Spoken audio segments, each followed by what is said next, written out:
warahmatullahi wabarakatuh.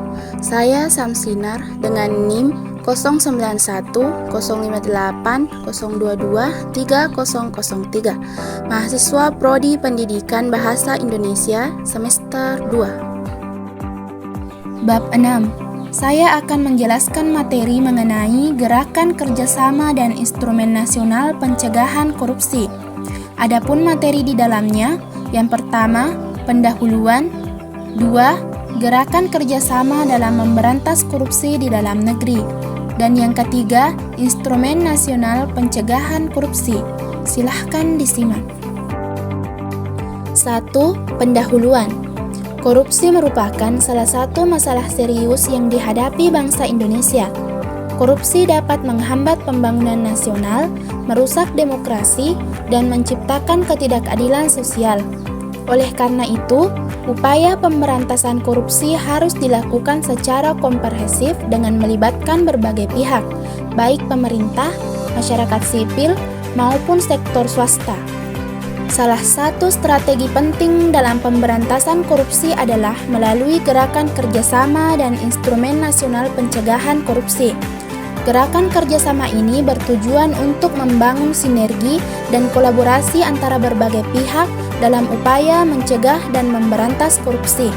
Sedangkan instrumen nasional pencegahan korupsi merupakan alat dan mekanisme yang digunakan untuk mencegah terjadinya korupsi. 2. Gerakan kerjasama dalam memberantas korupsi di dalam negeri. Gerakan kerjasama dalam memberantas korupsi di Indonesia dapat dilakukan melalui berbagai bentuk, antara lain: pertama, pembentukan Forum Komunikasi Pencegahan Korupsi atau FKPKP di tingkat pusat, daerah, dan instansi pemerintah. FKPKP bertugas untuk melakukan koordinasi, fasilitasi, dan monitoring pelaksanaan pencegahan korupsi di wilayahnya masing-masing. Yang kedua, pengembangan jejaring anti korupsi yang melibatkan berbagai elemen masyarakat seperti organisasi masyarakat sipil, akademisi, media, dan sektor swasta. Jejaring anti korupsi ini dapat berfungsi sebagai wadah untuk saling tukar informasi, strategi, dan pengalaman dalam upaya pemberantasan korupsi. 3. Penyelenggaraan kegiatan sosialisasi dan edukasi kepada masyarakat tentang bahaya korupsi dan pentingnya pencegahan korupsi. Sosialisasi dan edukasi ini dapat dilakukan melalui berbagai media, seperti seminar, workshop, dan kampanye anti korupsi. Dan yang terakhir, penguatan peran aparat penegak hukum dalam memberantas korupsi. Hal ini dapat dilakukan dengan meningkatkan kapasitas aparat penegak hukum, memperkuat koordinasi antar aparat penegak hukum, dan memberikan jaminan keamanan bagi aparat penegak hukum yang menangani kasus korupsi. 3. Instrumen Nasional Pencegahan Korupsi.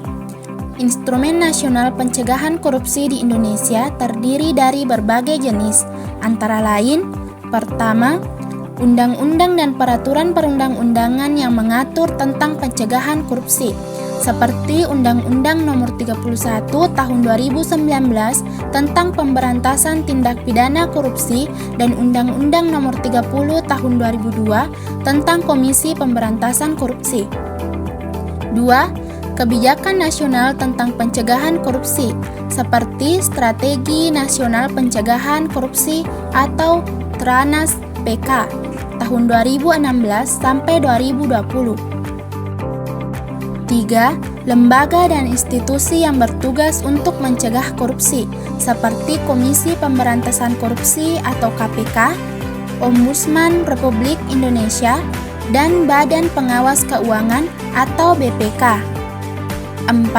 Sistem pengendalian internal di instansi pemerintah, seperti Sistem Pengendalian Internal Pemerintah atau SPIP dan Whistleblowing System. Dan yang kelima, pengembangan budaya anti korupsi di masyarakat, seperti melalui pendidikan anti korupsi dan penanaman nilai-nilai anti korupsi sejak dini.